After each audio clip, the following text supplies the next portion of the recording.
Hello, everybody, and welcome to another episode of Wrestleslam After Show. We're going to go right into what was basically nearly a pay-per-view last night on AEW Dynamite. Yeah. With a lot of nostalgia, and it was just pretty much a brilliant show. I will get to it in a minute, but I thought the first hour and a half was absolutely outstanding. Yeah, I agree with you there. They kind of went a bit crazy towards the end. After the women's match, it seemed to kind of fall apart. Well, not fall apart, but it just wasn't as good. It was kind of it was nearly booked wrong. Maybe they were just trying to fit too much in at the same time, too many people.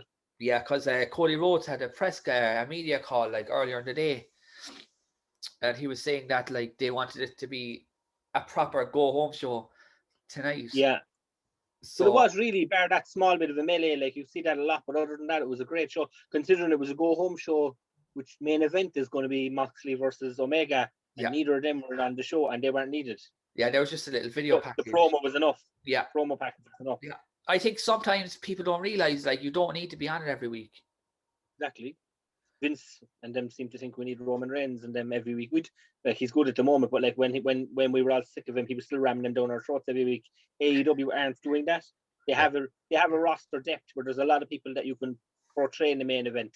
We've PAC and Phoenix who are in this tag team thing. They're brilliant. They're outstanding. Yeah. Two of the best wrestlers on their roster at the moment. They're better than Moxley and Omega at the moment. Yeah. You have everyone. Eddie Kingston et al. Weren't on the show either tonight, and they're a good part.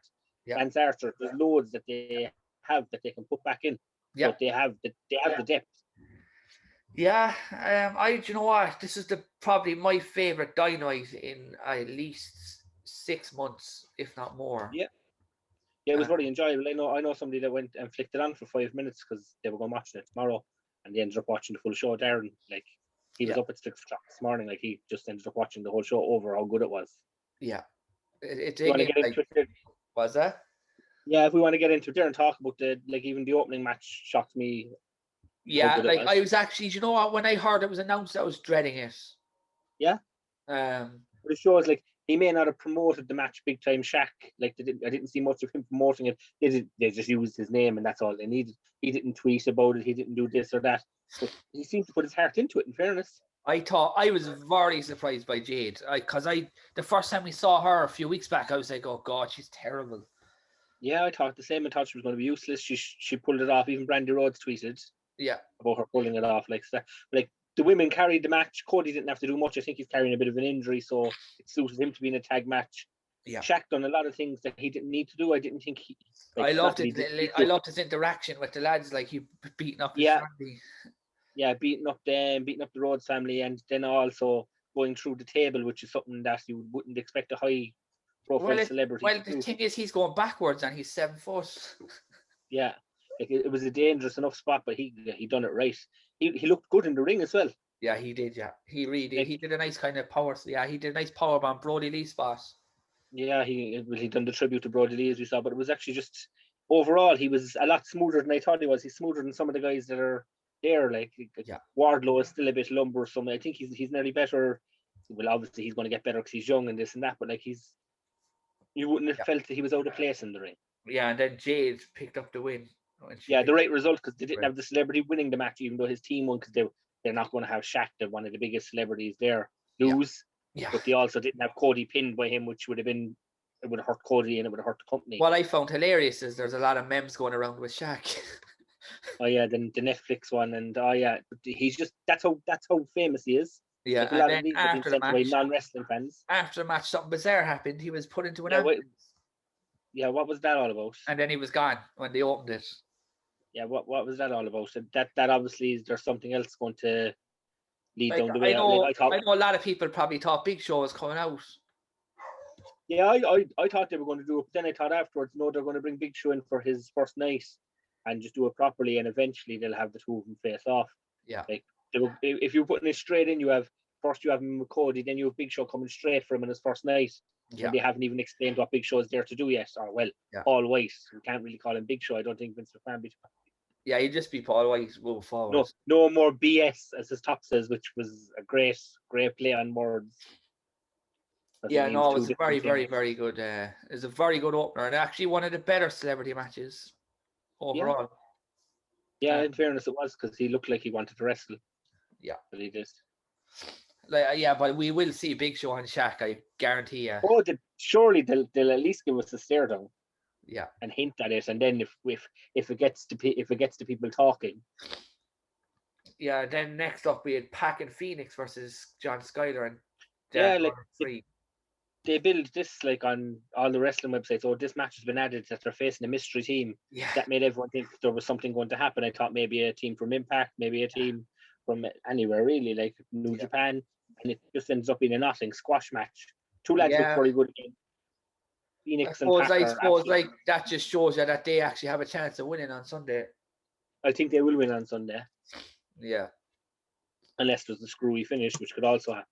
That's true too. But like, I suppose it was a strange match. It was a strange one.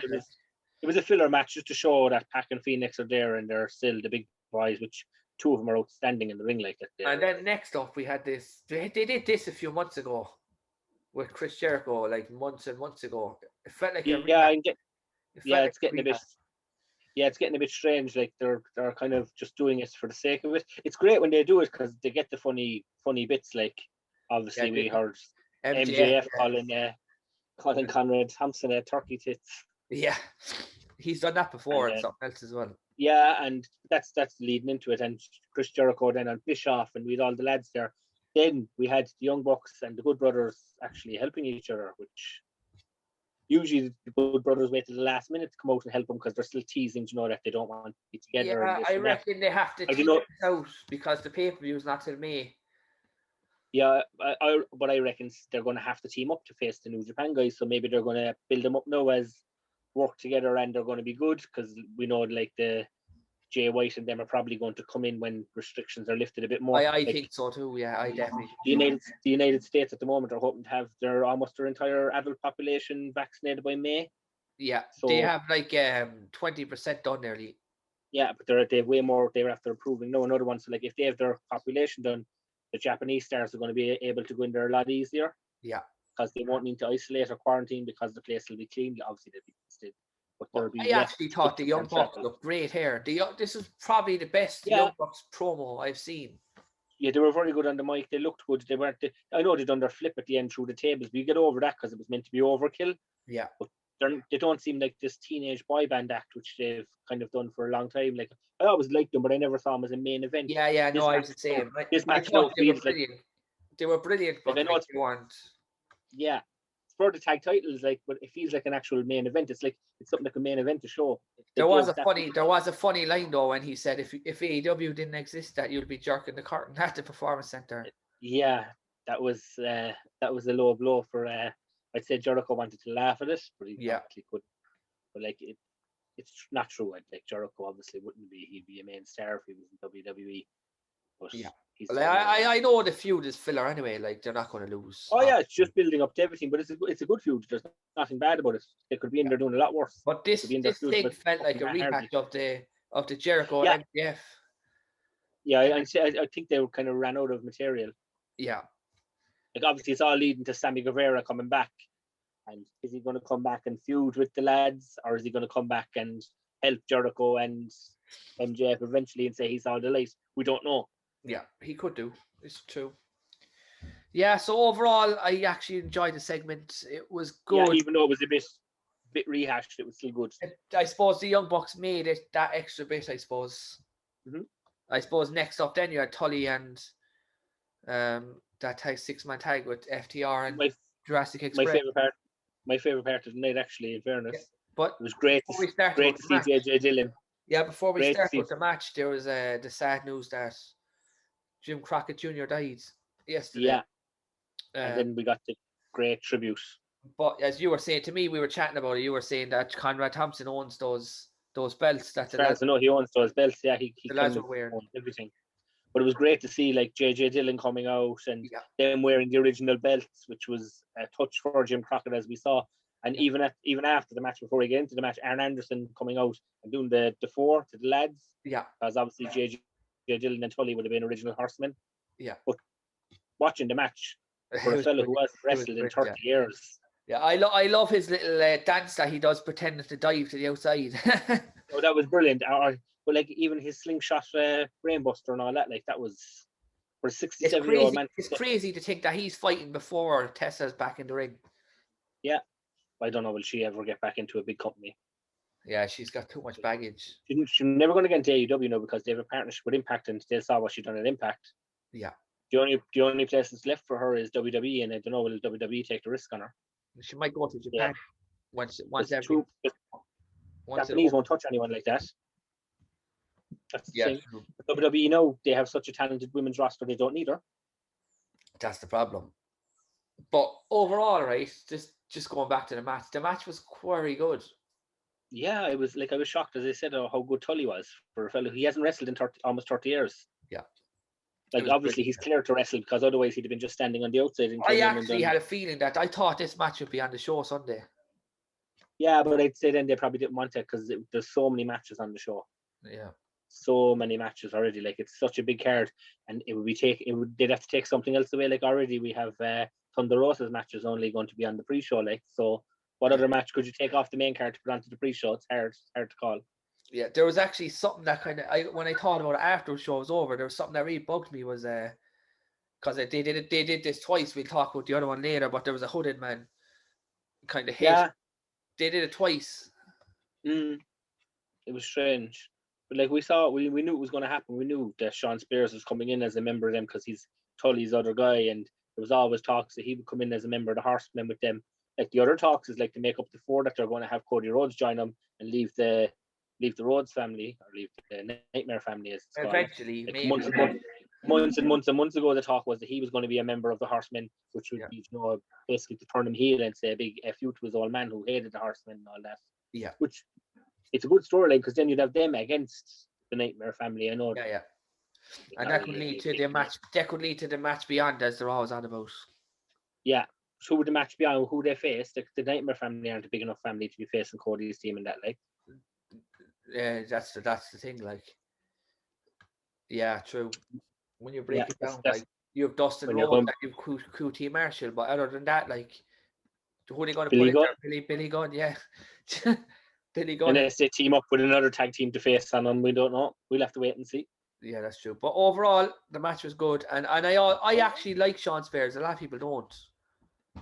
His Perfect 10 character was a load of rubbish, and he did have a bit of an issue when he started in AEW first, that they weren't doing anything with him. Yeah, I thought he was really after getting fed up with the wrestling business and was after packing it in. They done that. They were that convincing, but then I saw Hood before he even took it off, and knew straight away who. I knew it was him. Yeah, and then Tully going to be him, or gets the only other person that could get involved would be Ric Flair, and he wasn't going to be there. And Tully gets the win. Yeah, that was good. It was a good touch because obviously he'll never wrestle again. Yeah, unless it's something like this. Years old. Unless it's something. No, but they won't rehash this again. I'd say so. I'd say he's done now. I'd say they want to just give him his moment. The 4 Horsemen moment afterwards, as we saw, was great. Next up, then you Tony Schiavone welcome Paul Wight. Yes, really enjoyed it. Yeah, it did what it had to, and it was nice and short. It wasn't he didn't go out there for too long. No, and he didn't put himself over. He looked in absolutely phenomenal shape. Yeah, he did actually. For a man that's 49 years old. Yeah, and he's as we know, he's not going to be wrestling every week. He's going to be. He wants to do this announcing. He never even mentioned wanting to go for something. You could have 8 matches a year, do you know what I mean? I reckon it could be more 4. The big shows. They'll never. I don't think he'll ever wrestle on Dynamite unless they have a big special on Dynamite. Yeah. We might see him, take somebody out on Dynamite, drop a choke slam. His T-shirt was hilarious. The whole crowd were chanting it. No more BS, no more bullshit, or no more Big Show. It's the playoff, it looks fairly ridiculous, but it works. It's good. I suppose there's a few things about this because Elevation as well is starting on the 15th. Yeah, Elevation. Yeah, it's starting on. It'll be interesting because Cody Rhodes going to. Cody Rhodes was on his media call. I know I keep references, but Cody Rhodes was talking about it. He said the show is going to be more like Dark, but not really. So it's going to be like 1-to-1 interviews and sort of. I think they don't want us to know what it's like. They want us to tune in for the first one, and they'll obviously jam pack the first one so that we all want to tune in all the time. Yeah. And obviously, a lot of people are going to tune in just to see what the Big Show is like on commentary. And the thing is, it's on before Raw as well. Yeah, so a lot of people are going to be watching TV anyway, going, sure, I'll throw that on. It's on YouTube. And the thing is here, the first episode is going to air at 11 p.m. in Irish time because the clocks are going forward in America. as you see, we be watching. We watch Raw every week live, so like it's something for us to watch beforehand. Yeah. Like I'd be sitting there some nights with the telly just on the channel and watching the repeat of what happened on SmackDown the week before because Yeah, I know, yeah. Just waiting to come on, yeah. But obviously then he dropped the bombshell. Yeah, of huge news. That he has a huge, and they're putting it over way too much. Yeah. That it's a big name, that it's going to shake the foundations. He didn't say it was a Hall of Famer, he said a Hall of Fame worthy talent. Hall of Fame worthy talent, so that rules out anyone that was in the Hall of Fame, I believe. I think that's what he was doing. Yeah. Because otherwise, everyone are going, oh, Kurt Angle. Yeah. I don't think Kurt Angle will ever wrestle again. He might have one match. He's not the way they describe this guy is he's going to be good for the company overall, as in he's going to be there for the long term. Yeah. Which, in my eyes, there's only a couple. Like I know they sound ridiculous. Cesaro. Cesaro, who wrestled, I know this week on SmackDown, maybe WWE assumed he was going to resign.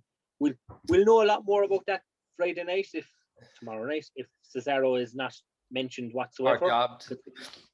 No, but considering obviously if they even have a hint that he's gone to AEW, and they'll ask him straight out, obviously he's not going to lie to him. Like if they'd either destroy him Friday night or just don't mention him whatsoever and have Seth Rollins move on to something totally different already, we'll know it's him, which I think he'd be a great get from, and that would suit us.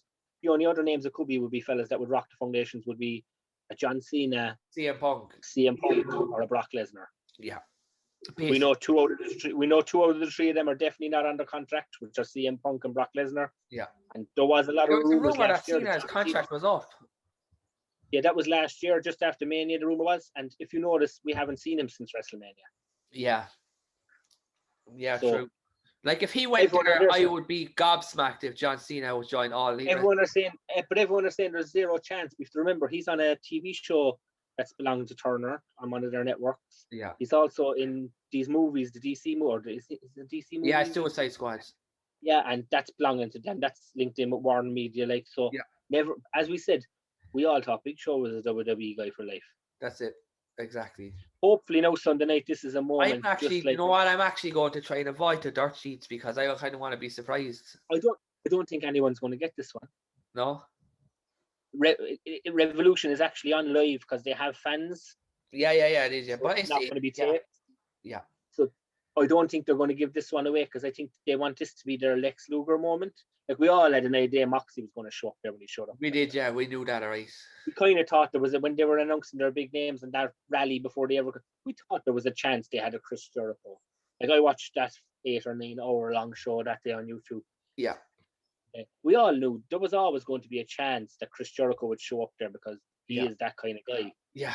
But I think they want this to be their moment. They're a year in. As we know now, NXT are actually going to pull out of Wednesday nights. Yeah. And go on Tuesdays. We'll see the ratings obviously later today and see. The thing is a lot of people don't realise that they double up on the ratings, so there's a lot of flipping in America. Yeah. So they don't know what.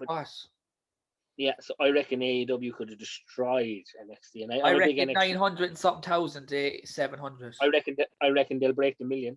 Do you reckon? Yeah. With just Paul Wight. Part is, right, everyone are going to. It'll be because of Shaq. They not do a Big Show. Big Show will bring in a few, but they're going to bill it as Big Show brought everyone in because they wanted to be their guy that brought in the fans, not the celebrity. Obviously, they'll use Shaq again. No, if their ratings do go through the roof. Yeah, but there would have been a lot of people tuned in. Old school wrestling fans would have tuned in when they heard Tully Blanchard was wrestling. Yeah, exactly. No, you're right. Yeah. People forget that part. There'll be the casual fan that tuned in just to see, their big show is on Sunday. Now we'll see what's happening because we know what's going to happen on NXT. The women's titles aren't going to be dropped. The men's title match was pulled. There was nothing else booked for the show. Yeah, exactly. So, but it is something that we'll do a review Monday and it could. Yeah, the only thing is it's going to go late here, isn't it? I reckon it's going to be 5 a.m. 5 a.m. Yeah, but we'll just have to have some coffee and. I reckon it's going late because, as you said, there's a lot of matches. There is a lot of matches. They can go as long as they've done their shows late. It doesn't seem to bother them. We all saw what Cody Rhodes done in Dublin. It didn't seem to bother him going late when he was there with OTT. Yeah. Which, in fairness, afterwards, when OTT were in a bit of trouble, Cody Rhodes donated money to him. He did, yeah. A lot of people know that. He paid their rent. He paid their rent when they were in trouble. They were in trouble over the pandemic, and big ups to Cody for doing that. Yeah. But Cody's a really cool guy. I've actually met him. We both met him in Cork, so. Yeah. No, me and Jerry had a conversation with him for about 20 minutes before the show. Yeah, I met him over in the States as well. I went to Supercard of Honor and I met him and Brandy, and they were very nice. So yeah, no, Cody is one of the nicest guys I've ever met. Yeah, so he is up there. Yeah, so this hopefully it lives up to its expectations that we do get a huge name. Yeah. I don't think they'd build it any way bigger. And the fact that it's not a pay-per-view, it's even bigger again. But they've made it out that it's somebody jumping. Yeah. Who could it be? Like, there is the outside chance it's Christian, but I think he's doing a lot with WWE at the moment. I don't think he's going to jump. We all saw Jon Moxley wanted him in there. We all know Big Show's probably in with him, his friends. He obviously has a lot of friends in the company, but I don't think it's Christian. Yeah. Generally. I don't think so either. So we'll move on then to the women's match. Yeah, it was good. The right person won. What it was, it was quite good. The right person won. Yeah, because didn't Nyla Rose fought Shida the last two pay-per-views? Yeah. The right person won. Their women's division is actually lacking a lot at the moment. Yeah, during the match, they actually announced a buy-in match. Yeah, I saw that, and the one problem they have with their women's division is they needed to strap the Rocket to Britt Baker's back, put the belt on her. She can talk. She's a much better wrestler. I know she can't wrestle phenomenally yet. Yeah. Neither can any of these women. Yeah. Nyla Rose is a monster, so she gets away with being not as good in the ring because she can just beat you up. She's doing a lot of the moves that the women can't do. But just speaking of women there, right? Just because it just came into my head, do you reckon it could be Paige on Sunday? No. Now that you say it is something. Yeah. It wouldn't shock me. Yeah. It wouldn't shock me. I know she supposedly had a WWE contract, but because she was on about going on OnlyFans yesterday, and I know that's banned. Or was she? Yeah, she said something about OnlyFans. Yeah. The only way she can do that is if A, she wants to get fired, or B, she's already left WWE. Yeah, exactly. She hasn't been very active for somebody that is very active. So. I don't know. It wouldn't surprise me if it was her. Do you know what I mean? And honestly, I know people probably would complain, but that would be a big jump. It would be. Obviously, yeah. I reckon she is cleared. I reckon she is cleared to wrestle in WWE. Won't leave her. Her injury was similar enough that the likes of Edge and Daniel Bryan, the two of them have come back. Yeah. WWE probably don't see her as. I say she's cleared by a load of doctors, just not theirs. But I reckon that they're not too pushed on clearing her either because they have such a. I know I was saying they have such a strong women's division, even though they have no idea what to do with the Raw's title. Yeah. They don't want to risk bringing her in because it would be, in their eyes, it would be a letdown after the likes of Daniel Bryan and Edge coming back. Yeah. So I know you were off topic, but that was just something that just popped into my head. That's something I never even thought of, and when you said it, I agreed with you. So yeah, anyway, dude, going back to the match, Miz Army won, which was the right move. Oh, yeah. And then Sheila came out, and it was funny because they went to shake hands, and she kind of digged her. And the stiff punching, I don't know, is that some tradition they have in Japan or something? There was a few people tweeted about that when something like this happens, that's what they do. Because they look like they were smiling at each other. Like neither of them looked like, I'm the bad guy, I'm the good guy. It looked like that they respected each other. Yeah. So, it should be a good match. Yeah, it should be good. Yeah, I think Sheila, obviously, she won't lose. Yeah, the one problem they have with their women's division is their champion doesn't really speak much English. Yeah, I watched the call with her once, and she's very, very, very little. Yeah, so but they also don't have any major challengers for Impact. Have a better women's division, and they have none. They do, yeah. I'd love to see at something like Double or Nothing. I'd love to see Donna Friazzo and Sheila. Yeah, but I don't see the problem they have is I don't think they want to do too much of the crossovers between Impact and AEW, mainly due to the fact that Impact tape weeks in advance. Yeah, I know what you mean. So we have that major issue. So yeah, next up then we had Sting. Yes, I'm actually looking forward. I never thought I'd say this in 2021. Yeah, I watched the video clip for the match, and it was really well done. Yeah, really, and he looks good. Done. And the thing as well of this segment, Ricky Starks looked amazing. Ricky Starks, the future of AEW. He reminds me of a young Rock. He's got miles ahead of MJF. MJF is good. Ricky Starks has this. Yeah, he's actually getting way better, isn't he? Just even the little aspect of losing his shoes and all that. He meant to do that. There's no way he didn't mean to do that. That was all part of it. Yeah. He just wanted everyone to be watching him. But he made Ricky Starks made Sting look $1 million. Yeah, he did. Yeah, I thought this after the segment is where it went downhill as well. When I saw Sting coming into AEW, and at first I thought they were never going to have him wrestle, no way. Then I thought WWE haven't cleared him. That doesn't mean anything these days. Yeah. Then I thought cinematic match, but then I saw him take that bump a few weeks ago. Yeah. I was shocked he took it. AEW came out and go, Sting has been fully cleared. Yeah. So he's actually impressed me. He looked very good. Yeah, he looked better than he looked better. WWE. Well, when I first saw this match announced, I thought it was going to be a match in the back in the parking lot. Yeah, I thought it was going to be cinematic. Yeah, and it's not. I thought they were going to have it back, not in front of the fans, so that they could record it and make it a lot easier. But the thing is, Sting is going to be another one of these guys. He's not going to be wrestling every pay-per-view. It's going to be every 3 or 4 months if he is going to wrestle. Like he might, yeah, exactly. And yeah, well, I think he'll be on the next one because the next one's their big show. Yeah, but the one problem I have is I don't want him coming out every single week to talk to Tony. That's the problem, and that yeah, that is the issue. But overall, the segment did what it had to do. Oh yeah, Team Taz. I think Team Taz will win.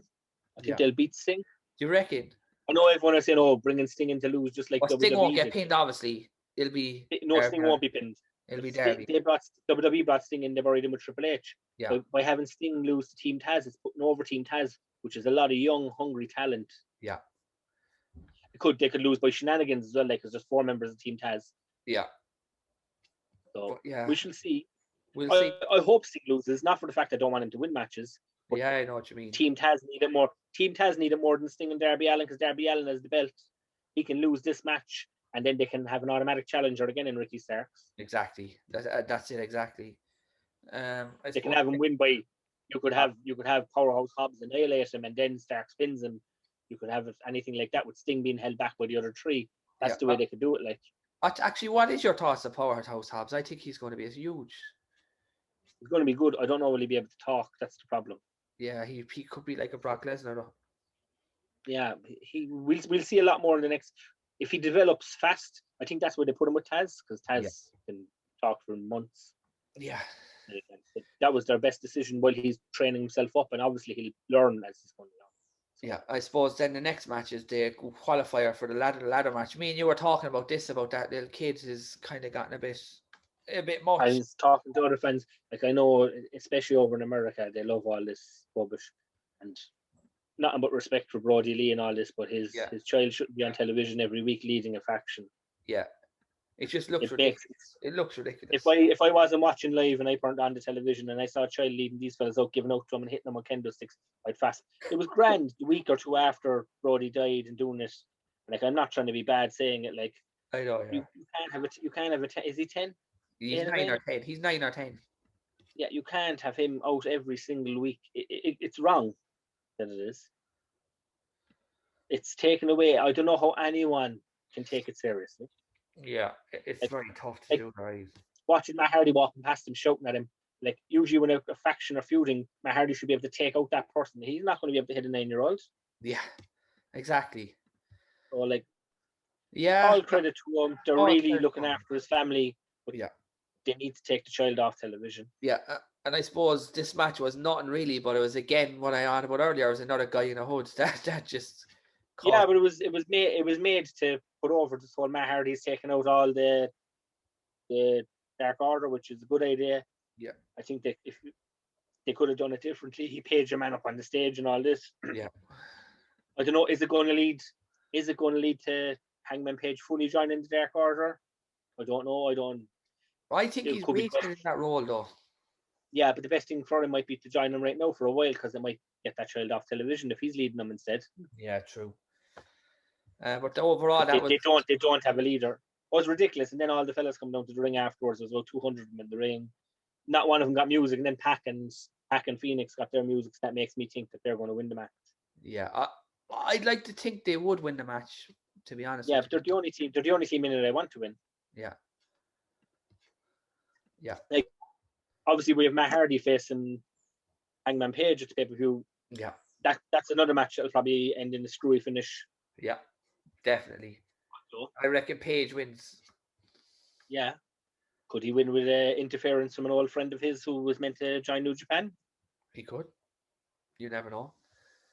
But overall, like they did that thing what WWE do with Royal Rumbles, and like Yeah, but like they're just learning. That's what every company does. If they do it, WCW used to do it yeah, with the NWO and all that. So like, it's not that they're making this up and it looks ridiculous. They're going on what everyone does all the time. So I would have actually preferred if the women were last.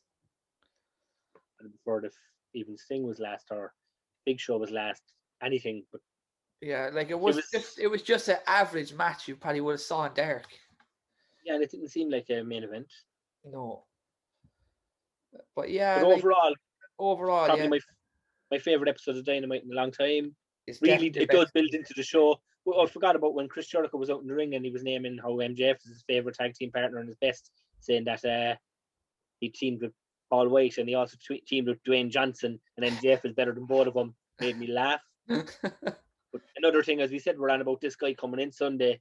Chris Jericho name dropped CM Punk. Yeah. In his promo. Yeah. Which he's never done before.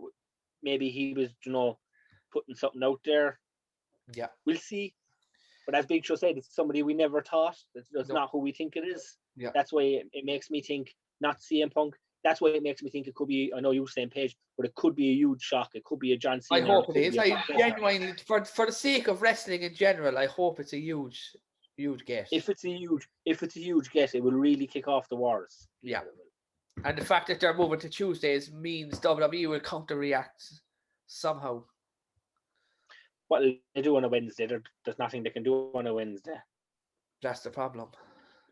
They're pulling NXT because probably getting both your ratings are going down. Well, I was actually reading up about it. It's actually to do with hockey. Yeah, but WWE could always demand our contract says this, but they're not going. I think USA have a hockey season or something. Yeah, the WWE are able to use this as an excuse to get off Wednesdays without saying because of AEW. But AEW are doing what WCW done back in the day, beating them every. But what happens then if NXT goes to like Tuesdays and still getting 600,000? Yeah, then they're in trouble. What if NXT goes to Tuesdays and just more people watching Dark online? Yeah, I know. Yeah, well, I doubt that happens. Which also, if that WWE are very low. Dark Saturday night. Wonder what's going on there. Yeah, that's an interesting. When you were telling me that last night, you were saying there's a special edition of Dark. Yeah, it's very unusual for them to do it on Saturday night. It's something to watch. It's not on Saturday night. Yeah, exactly. So yeah. So I suppose we should leave it there, and we'll be back at the weekend. We'll be back Saturday with the lads there now for our review of the rest of the week's shows, and then myself and Phil will be back Monday to. We'll also be previewing Revolution, giving our predictions between us. Yeah. I think we have Jerry and a few others. Yeah. And then we should also, me and Phil will be back Monday to hopefully film our reactions of who this big guy was and what we thought of the show. Yeah. Like what we didn't bring up tonight is this atrocious barbed wire match is still going ahead. We forgot to talk about that promo with Onita brought into the promo, which makes just before we go, makes me think this match is going to be the biggest load of garbage ever by having him involved. I think it's going to be. This could either be a clusterfuck or it could be good. It's not going to be good. It's going to be absolutely atrocious, and I hope Moxley loses and goes away for a long. Well, he's having a kid, so he might take a break. I hope he takes the year. But you know what's very sad about this is he's a pregnant wife at home and he's going through this kind of stuff. This match can't be that it's obviously going to be. There is a chance you can get hurt in this match. Yeah, there is. They can't make it too fake because people will see it straight away and they'll be called out in it instantly and they'll be destroyed online. So we all know Mox has no problem taking risks. We saw what he's done before. Yeah, but he needs to go. Every single pay-per-view, every single main event he's in is nearly all one of these matches. I loved his match against Kenta. It was a proper match. Yeah. Every single other match he's in when he wants to fight, they just don't have a storyline. He's too bland. He just goes out there and he goes, I'm going to have a blowing up match. Yeah. What are they going to do next? When I looked it up, and it's actually not his idea. Was it Kenny's idea? Was it? Kenny's idea, yeah. No, but they only said that on television. There's no way Moxley had nothing to do with this. I can't see Kenny Omega really wanting to fight in this match. Yeah. Kenny Omega is, as he called himself, and as he's been called, a 7-star wrestler. Yeah. Omega now, when he wins this match, will move on from this feud. If Dave Meltzer gives this match 5 stars when it's all said and done. If Meltzer gives this match 5 stars, when all is said and done, I will be blocking Dave Meltzer on Twitter. 6 stars. He has never given The Rock a 5-star match. Or Daniel Bryan. He has never given... someone else. Or Kurt Angle. Yeah. So that says enough. Yeah. Meltzer's star system is, I love AEW. I love licking their fucking holes. I reckon he's under payroll because He doesn't need that. He's just so much of a fanboy. They don't need to pay him. Yeah. He's all this praise for AEW and all his stuff that still gets all his major views is WWE. Does that say enough? Yeah. Right, so we better leave it there. So I don't get too much of a rant and get us banned off YouTube. Yeah, we'll be back again. We'll be back Saturday, and then we'll see you Monday for hopefully talking about big acquisition and maybe the start of a war. Yeah. Over and out. Peace.